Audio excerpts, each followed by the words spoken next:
Hi guys! In April, I participated in the Owls Magical Readathon, and I was aiming to become a wand maker, and I did it! I completed 6 owls, so I think that gets me an E, and I'm pretty happy with that. I was only expecting to read the 5 required for my career, my wand maker career, but I ended up reading an extra one because I felt like reading it this month, so I'm very happy with how this reading month has gone. Also, as a side note, for my Owls TBR, I ended up putting 1 book for 2 subjects, which apparently you're not allowed to do. I didn't know that, but I actually ended up reading another book later in the month that fulfills one of those prompts, so it ended up working out. I ended up having 5 different books for my 5 required owls, so that's all good. So going into the books now, the first book I finished was The Stone Sky by N.K. Jemisin. This is the 3rd book in the Broken Earth trilogy, which is about a world that's out to destroy humanity, and some of the people have developed these powers to control the earth and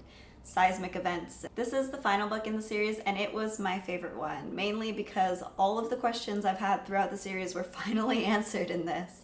You get to learn more about the history of the world and the different peoples, and everything comes together and finally makes sense after 3 books of just straight confusion. You're left in the dark for a lot of things with socially how the world works and like just physically and naturally how the world works, which I'm not used to experiencing in a fantasy book. Normally the world is basically set from the first book, and then you're just building the plot and the characters on top of that world set in that world. But with this book, the world and how it was created and how it works is so interwoven with the plot that you don't really fully understand it until this final book.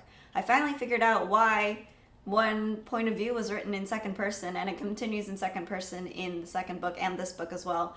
And it made no sense to me. I wanted to figure out why 2nd person was chosen, and it finally makes sense, and I'm very happy it wasn't just like ignored.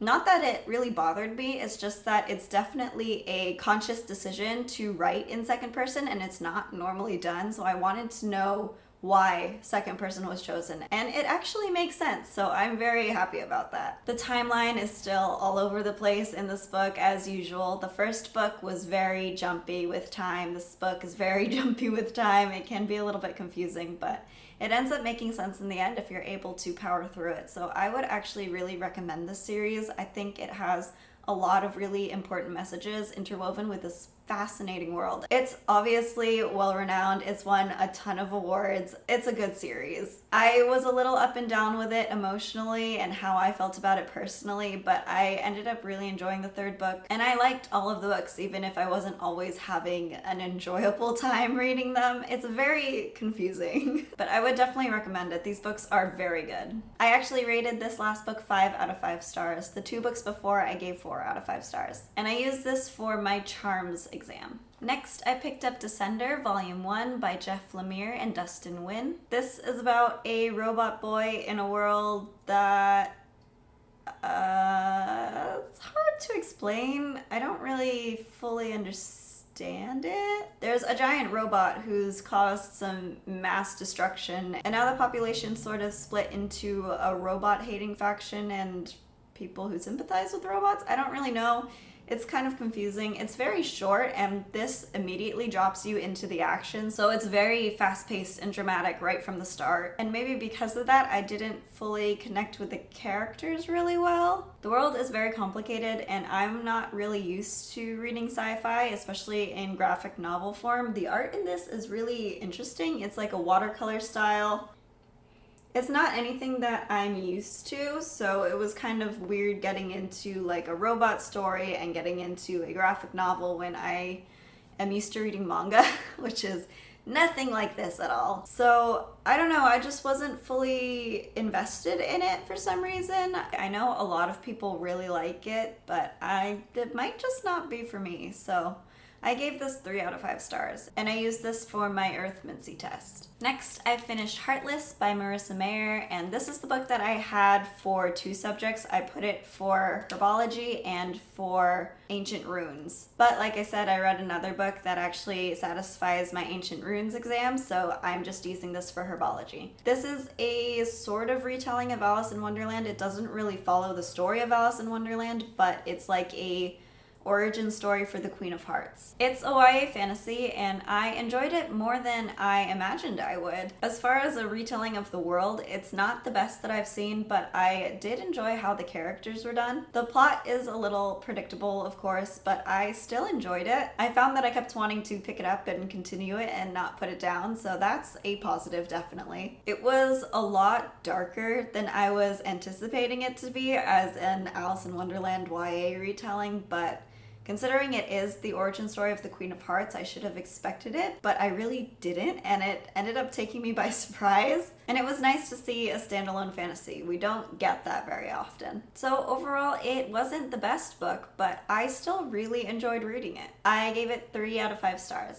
Then I finished Guards by Terry Pratchett, which is the 8th book in the Discworld series and the first book in the City Watch series. This follows the captain of the City Watch as a magical dragon appears in Ankh-Morpork and wreaks havoc on the city. As usual, this is a lot of fun. There's so much humor that makes me laugh all the time. I love Discworld books. They're really very enjoyable. And this one was actually a little bit different from the previous ones. There's a lot more depth to this story than usual. It's actually the thickest one so far, and it feels like there was more that happened during it, and there was more depth to the characters and depth to the plot, and that was really nice to see. I did have a bit of trouble keeping the characters straight for some reason. That might be because I was reading this in bursts over like a month, so it might just be my memory going fuzzy, but it got a little confusing sometimes. And that was another thing. For some reason, I kept putting this down and not really wanting to continue, and I don't know why, because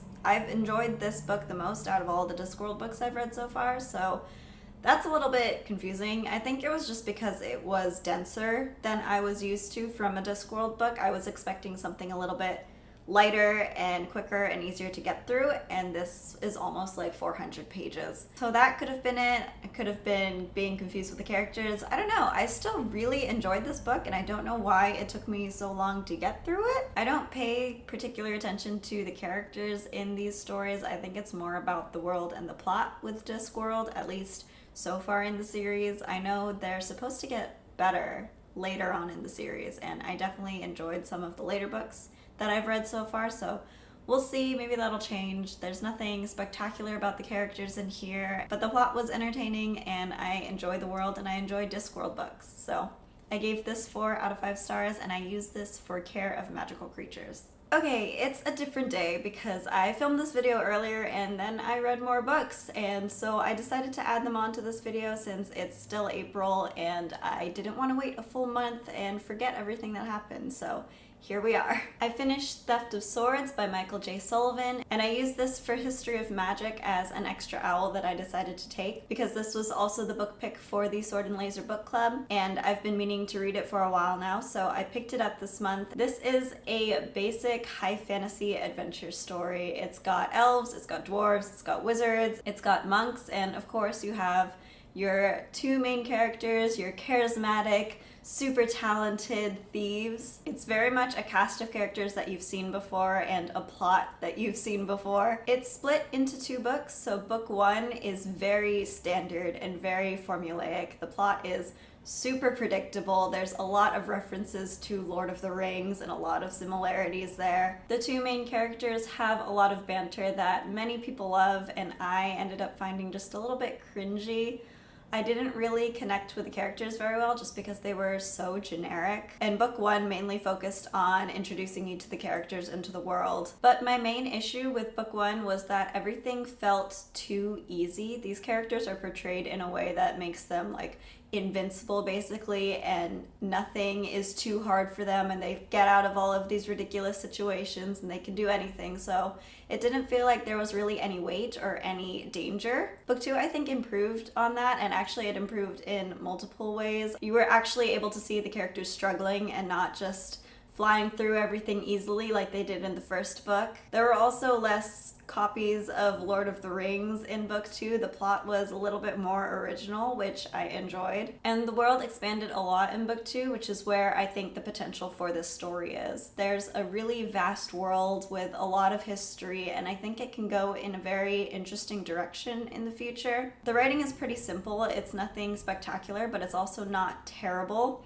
The author does seem to have a penchant for writing really long character speeches, so these characters are basically having like monologues to explain what's happening in the plot, which is a little weird, especially because people don't normally talk like that. But there's no really glaring problems with the writing. It actually made it really easy to listen to. I listened to most of this book as an audiobook at work when I had very tedious stuff to do. So I was very grateful for it entertaining me as I struggled through my work. I did have a few problems when it started going into the history of the world and the lore, and there were a bunch of names that I couldn't quite keep track of because I am not an audio learner. I need to read things to retain them in my memory, so I ended up having to go back into the physical copy and look up those passages again, but other than those sections, it was really easy to follow. So it may not be the most original fantasy story, but it was still really enjoyable. If you're sick of all of the new innovative fantasy that is coming out and you want to get back to basics, this is the book for you. It's a straightforward, typical high fantasy book that will definitely keep you engaged. I do plan to continue the rest of the series, and I gave this 3 out of 5 stars. I mentioned in the beginning that I ended up reading a book that covered one of the challenges that I was originally planning to use Heartless for, and that's this book. It's Magi, Volume 35 by Shinobu Ohtaka, and I'm using this for my Ancient Ruins owl because it is a manga retelling of the Arabian Nights. I've spoken about this series many times on my channel. You can check my past wrap-ups for my thoughts on it, but to keep this short and simple, I definitely prefer the anime over the manga. I don't like how the manga is ending. The plot is getting out of hand and ridiculous. It got even more ridiculous in this book. In the beginning, I was interested in the plot as it was on a smaller scale, but now that it's getting so big, I don't even care anymore. It doesn't make any sense. It's too confusing. The art in this is very detailed, and that can sometimes be hard on my eyes and on my understanding, especially with all of the battle scenes. They don't make a lot of sense to me. I can't tell what's happening, and that's kind of turning me off of shonen manga in general. There's just so much happening, like here. It's really hard for me to focus on literally anything because it's so detailed. And that could be some people's style, but I just get overwhelmed. The main reason I'm seeing this through to the end is because the characters are so well done. They all have incredible growth and development throughout the series. Their interactions are just heartwarming, and I just get so attached to them, so I want to know what happens to them, not because the plot is interesting, but because I care about the characters. So I gave this 3 out of 5 stars, and I think there's just 2 more volumes left until I finish the series. And then I read my most disappointing book of the month, and that was Eric by Terry Pratchett. This is the 9th book in the Discworld series and the 4th book in the Rincewind series, and I have no idea what this book was. I was so confused. Nothing really gets explained. It feels like things happen that just don't ever get addressed later on, and it doesn't really build on itself, and so I'm very confused what the heck this was. The only reason I actually ended up finishing it is because it's so short. It's like 150 pages. I thought it was a middle grade novel when I picked it up from the library, but no, there are so many mentions of sex that it's definitely not a middle grade novel, but I don't know what it is. It doesn't really have a plot, the characters aren't really explained, and I don't know what the point of this was. It didn't really have that sort of Discworld book feel that you normally get, like the humor and the sort of subtle messages about society that Pratchett weaves into these books. There was nothing in here. I'm just very confused about this book in general and very disappointed. It's definitely the worst Discworld book I've read so far. I gave it 1 star. Yes, it is yet another new day, my hair is gone, and I've read more books. So I finished The Martian Chronicles by Ray Bradbury. This is a sort of episodic collection of short stories that were woven together into a novel about life on Mars, and it's so whimsical and fascinating. It's made of a bunch of short little stories, and each of them is really thought-provoking and really just magical. There's a sort of feeling of wonder to all of these stories. It's definitely very dated. It was written in like the 50s, I think, so some of the concepts are dated and the societal norms and sort of views about race and views about women are very dated. But if you acknowledge that and take into consideration the time that it was written in, I still think this was a really interesting and entertaining read. I couldn't put it down. I finished it in one day. And I actually picked it up because it's the book pick for the Sword and Laser book club, but it's the book pick for May. May has not even started yet, and I finished it. It was just addicting. It felt so magical, and even if it wasn't always pleasant, it was so interesting, and I really enjoyed it. Bradbury takes you on this like imaginative journey of what he pictures Mars to be like. And while I can see sort of like our views and our societal norms from Earth imprinted on it, it's still really so different from us and so awe-inspiring. And the way that he writes about it, particularly in like the later chapters where all of humanity has already left Mars and there's only a couple people who are alone on this dead planet, and the way he writes about that makes you feel like you're alone on this dead planet. And it got to the point where if I heard a noise, it like completely jolted me out of it because I felt like I was the one on this abandoned planet all by myself. That's the kind of writing that's in this book. It makes you really feel like you're there and you're isolated. And I thought it was really well done. I gave it 4 out of 5 stars, and I enjoyed it so much more than I imagined I would enjoy an alien story. Sci-fi is usually not my genre, which is really weird because the next book I read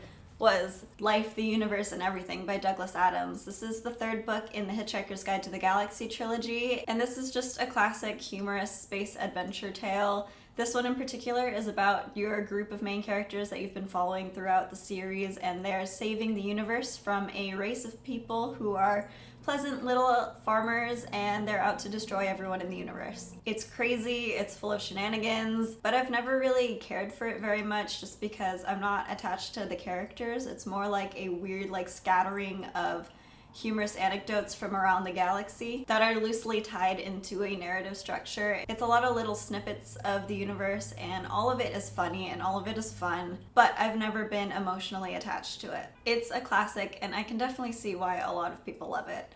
I gave it 3 out of 5 stars. And lastly, I read Ototo no Oto, or My Brother's Husband, Volume 2 by Tagame Gengorou. This is the final volume in this series about a man whose brother moves to Canada, marries another man, and then dies. And then the husband goes to Japan to visit his late husband's family. It's such a sweet story about acceptance and confronting your own biases. And there's really lovely character growth throughout the story because it tackles so many aspects of homophobia in Japan. This manga series is so important while being so adorable and sweet and enjoyable, and I would highly recommend it to everyone. I've really enjoyed reading it, and I gave it 3 out of 5 stars. And that's it. I swear I'm not reading anymore. At least not until next month. Hopefully. We'll see. Why am I hoping for that? What is with me? I don't know. I have been devouring books. I don't know what's gotten into me, but I'm wondering when my steam is gonna run out because there's no way I can keep this up for very long. I don't know how I've done it for this long already, but I am really enjoying reading, which I guess is the whole point. So thank you to G for hosting the Magical Readathon. It was amazing. Let me know if you participated in it as well. I'd love to see what you read and your thoughts on it. I am nosy, I want to know, and I will see you later. Bye. As a dragon appears in Ankh-Morpork. Morpork. Ankh-Morpork. I've never actually said that out loud. Ankh-Morpork. More. Ankh-Morpork, I think. Yeah.